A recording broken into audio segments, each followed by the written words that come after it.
home there. And so then when I got Flashpoint and I was brought to Toronto, I totally fell in love with Toronto, and I was like, this is my home. And I absolutely love it there. I've been there for 10 years now, and I love it. Okay, I'm sorry. We're doing a Q&A. No, I love it, because I'm from Toronto too, and I've been here for 10 years or something. But yeah, it's Toronto's great. London's great. No, nothing wrong with London. I've never been to London. This is my first time. Welcome.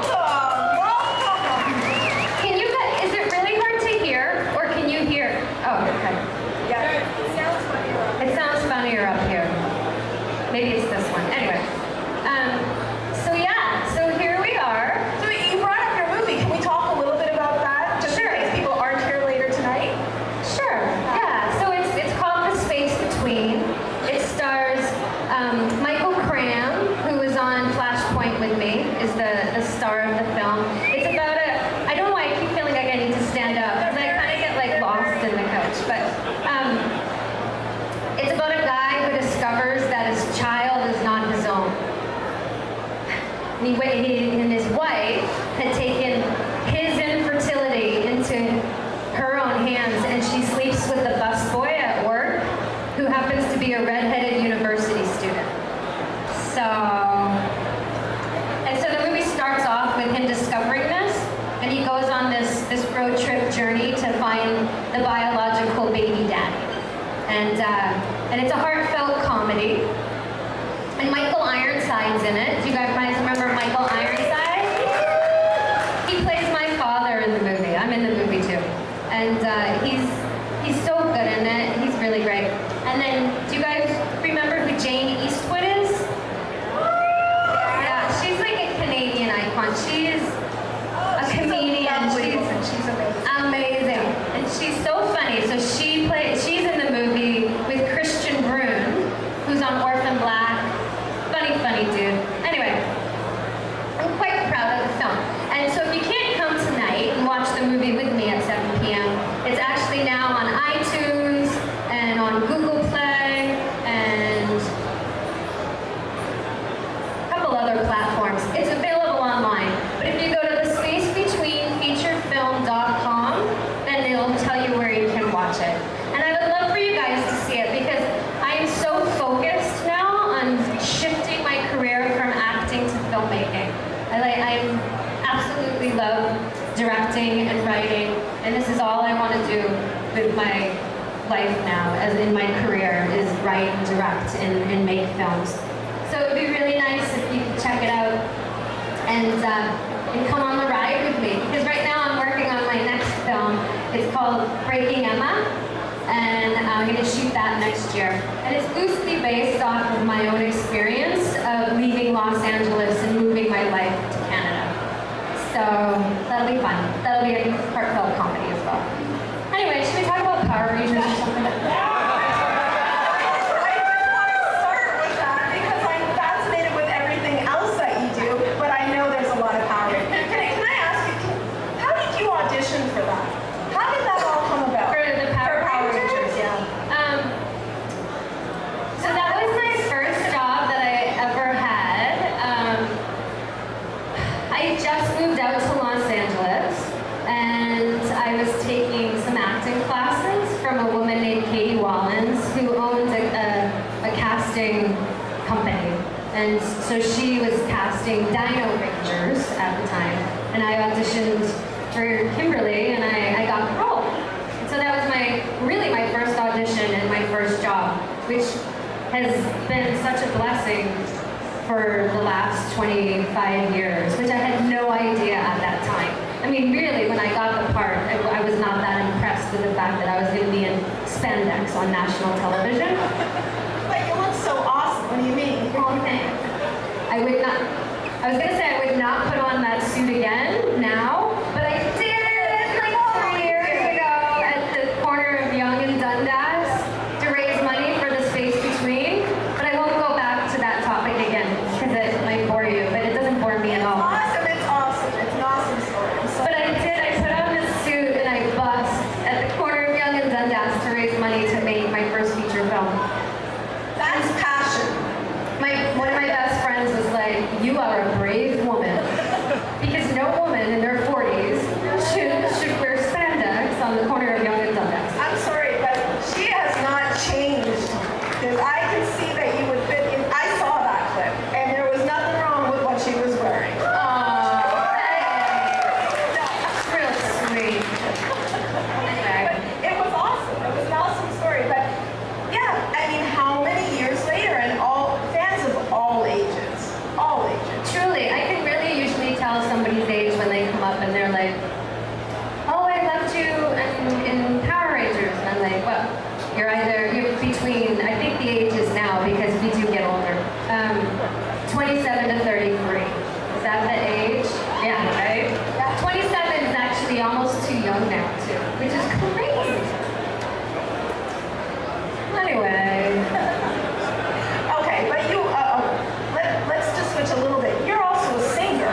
and write a song. So I have 3 albums that I've done. The Trans-American Treatment was my first sort of rock album, and then I did Imperfect, which was a more acoustic live album, and then 2 years ago I did Never Broken, which is my favorite out of all of them. And now I really haven't written a song since Never Broken, which is maybe 3 years now, because I can only do so many things creative things at one time, and right now I'm so focused on writing screenplays. And then also I've only ever been able to write music when I'm really sad, and I'm just not sad anymore. So That's a good thing and a bad thing, because we don't get more music. I have to try and write a happy song, but I don't even listen to happy music. I understand. I love sad music. Yeah, I just love it. So, okay. I write to sad music, and my friends are always like, "Oh, your music's so depressing." I'm like, I love it. You love rainy days. Love rainy days. I just love a good sad song. Well, there's a need for that, though. We like, when we're sad, to listen to something that we're passionate and we are affected by. It moves me. It I moves like you, that. right? So, how did you make the switch then into being behind the scenes as opposed to in front of the cameras? Well, when I was doing Flashpoint, which we did 5 seasons, during that time I had a child. I had a little girl who's 8 years old now. And then also I think it was just being out of the environment of Hollywood for me, or Los Angeles. And there was something about the camaraderie on the set of Flashpoint that really grounded me and really gave me a confidence that I had never had before. And during that time, I really realized how much I wanted to write and direct. And so as soon as the show ended, I put a team together and we did my first short film. So I've done 3 short films, and now I have a feature under my belt, and now I'm working on my second feature. But Amazing. yeah, I love it. That's not an easy thing to get into. I don't know, easy or not easy. It's all I wanted to do. It's like people are like, oh, how do you make a movie? You just do it, really. Especially in this day and age, I think, in the digital age, I think if you have something to say and you have a story to tell, that we all, you can make a movie. Yeah. And so, what is something that you like to do in your spare time that has nothing to do with singing, acting, just something that Hang out with my daughter. I love that. She's 8. Her name's Francesca, and she's really the coolest person I've ever met. Sometimes I wish I could be as cool as her. She's so smart too. Anyway, she outwits me all the time. But yeah, when I have any free time, spare time, it's like that. I just want to be near that person and live it. Yeah. She's my hobby now. This is your hobby. When you mentioned comedies, have you ever done anything like improv or sketch comedy or anything like that on stage? No, you know what? I didn't have a lot of training either. I mean, I always had this one acting coach. His name's Walter Rainey. He's a nut. He's a crazy guy who still exists, and I still talk to him quite often. But he was my training for acting. And I just sort of went to Los Angeles and slipped right into working in Power Rangers, and then really worked consistently for 20 years, which is a huge blessing. It's amazing. So I went from Power Rangers to a bunch of movies of the week, to Felicity, and then I did a series called The Division, which was with Taraji P. Henson and also John Hamm was in that, and Bonnie Bedelia. It was on Lifetime. I'm sure nobody's seen it, but it was like a great experience. And a bunch of other series, and then I was burnt out and left and came to Canada, and then I got Flashpoint and sort of found my passion again up here. So, I'm going to assume there are some questions. Is there? And then this is the part where everybody goes, I have a question, but I'm too scared to ask. But there's a microphone. You have a question that you're too scared No, to I'm ask? not, but whenever no, not me. I can talk. But whenever I say, come and ask a question, they're afraid, and I want to encourage it because look how friendly she is. She wants to talk to you. Oh, sure. Oh, there's a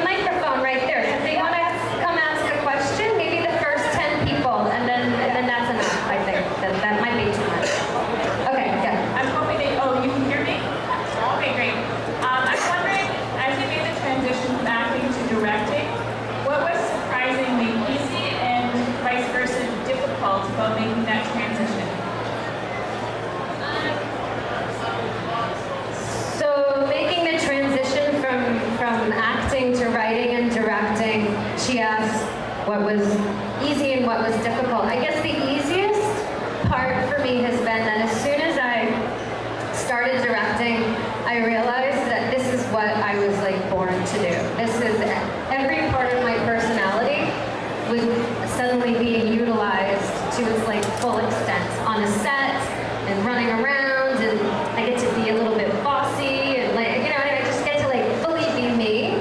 So that was the easy part, is I think it's a natural fit for me to be a filmmaker. And then the difficult part, well, I mean, I think filmmaking, writing, and directing, it's all about troubleshooting and making a movie. It's just about problem solving. So I guess every day is just facing obstacles and figuring out how to fix them. Really is what it's all about when you're on the set. So I guess that would be the most difficult, is figuring it out. Oh, there you are. Hi. Hi. How do you feel if next year the 25th anniversary of Power Rangers is going to be a big success? Do you guys feel like every year there's an anniversary for this damn show? Which is fantastic. But, because somebody mentioned that at the table, they're like, next year it's the 25th anniversary. I'm like, my God, it was just the 20th. And then it was the 23rd. And now it's the 25th. But the 25th is a big one. This right? year, 24th. Oh, this is the 24th. I know, but nobody really mentioned that. They skipped the 24th anniversary because the movie came out. So it was a big year for Power Rangers, I think, because of the film that came out. And then next year we got the 25th anniversary. Like let's keep it going. It's kind of fun. Did you guys watch the movie? Did you like the new movie? Thank you. I did. I really enjoyed it. I thought Dean Israelite's the director. I thought he did a fantastic job with it. I personally loved it. Hi. Hello. So I was just wondering, so since you had someone from Flashpoint in your recent movie, when you start making more movies, are you going to add in, like, say, Power Ranger people, like, if they were free? Oh, yeah. Okay. Did you hear his question? Yeah. Yeah, so even in the space between, has anybody here seen The Space Between yet? My movie? Well, come tonight. They're waiting for tonight is what it is. Is anybody coming tonight? Yes, you're all coming. If you're not, come. Anyway, there's a little homage to Power Rangers at the opening of the film. And I'll probably do a little something in all the films that I do, but working with, oh my God, David Yost, who's the Blue Ranger, right? He's one of my best friends, so at some point for sure, if there's a part that's perfect and right for him, I would love to cast him. And Jason David Frey, who's fantastic. He's shooting something right now too. Those are the two people I'm the closest with. I haven't really kept in close touch with the rest of the Rangers, but for sure, yeah. If a part made sense, I'd like to cast all my friends in the films that I make. Yeah.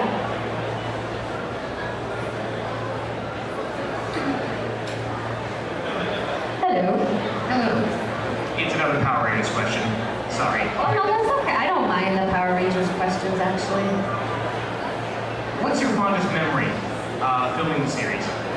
I think, like I was saying, just the friendships that I made and the camaraderie that we had on every production and every job I've ever had, right? You just create these friendships that last forever because you're sitting together for hours on a set, getting really silly. Like you get really weird with somebody when you're like looking at them for 12 hours and then. So I suppose the friendships that I've walked away with. And then also for me, I was so young at the time, we all were, and I didn't go to university or college, and so that to me was sort of like my university years, I think, and so we partied a lot on that set, so that was fun. Is that a bad answer? No, hey, listen. I have some story about that, which is really fun.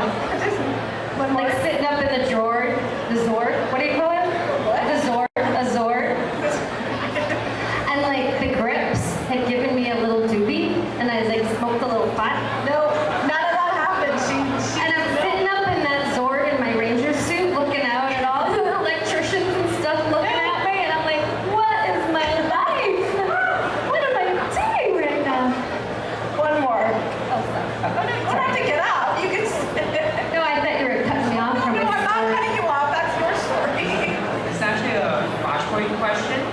You know how there's female vocals in Flashpoint music? Did you do any female vocals for any of the Flashpoint songs? I think I had 2 songs in the series on Flashpoint.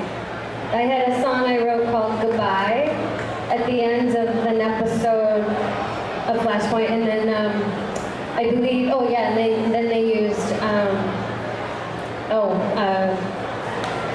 another song. I can't remember the name of it right now, but so I had 2 songs in the series that they used in the soundtrack. Dancing in Between was the other one. Yeah. Thank you. Yeah. Oh, what part? What was it like playing the Pink Ranger?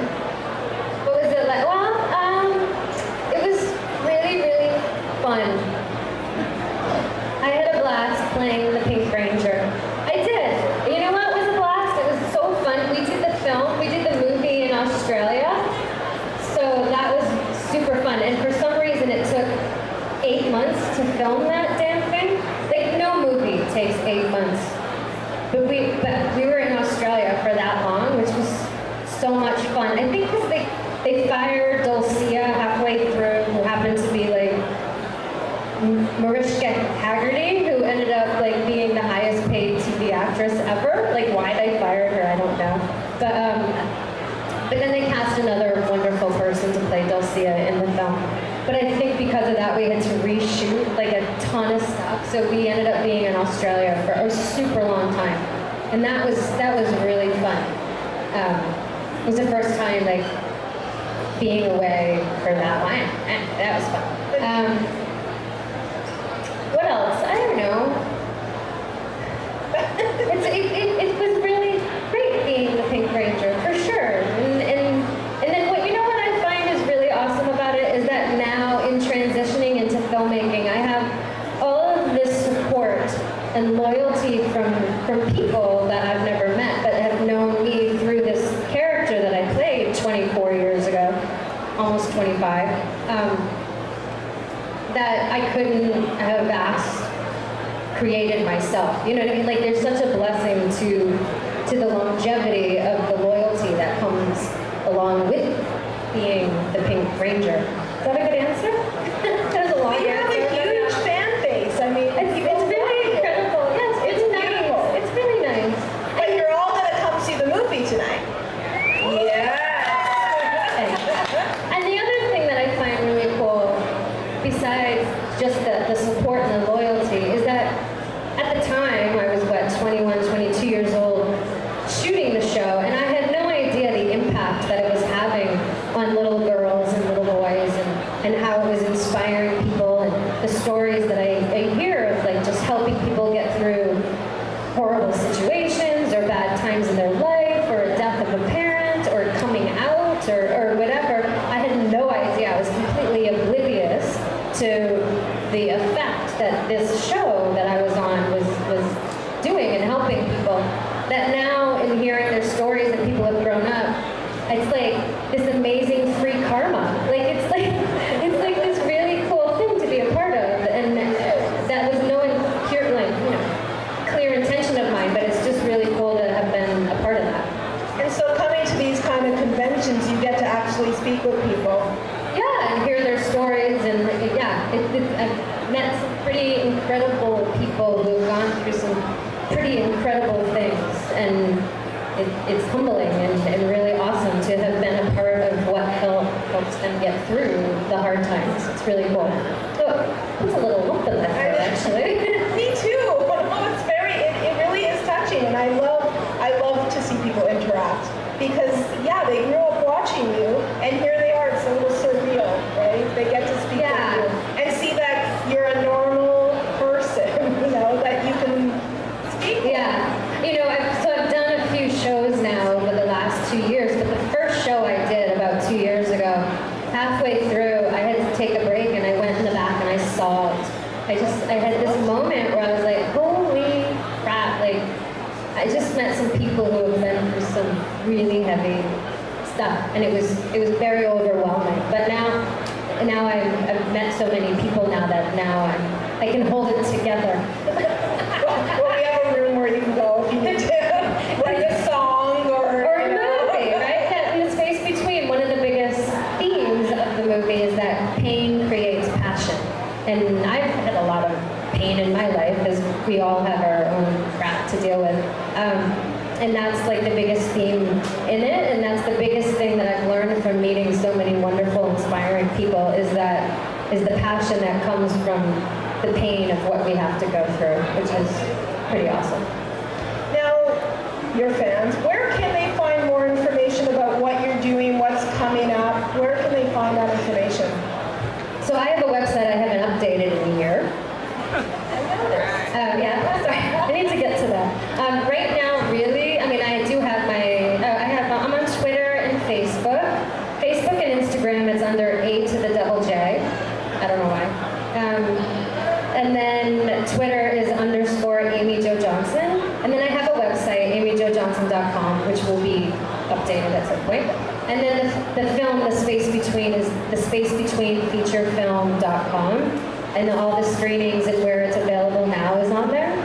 And and now I'm just really dedicated and focused on getting my second feature off the ground and shot and out there, which is called Breaking Out. Beautiful. So I want to let you go back to your table so that you can sign and I think I have a photo op first. I think so, And then yeah. I'll head back to the table. anything else? I don't want to cut you off. Is there anything else?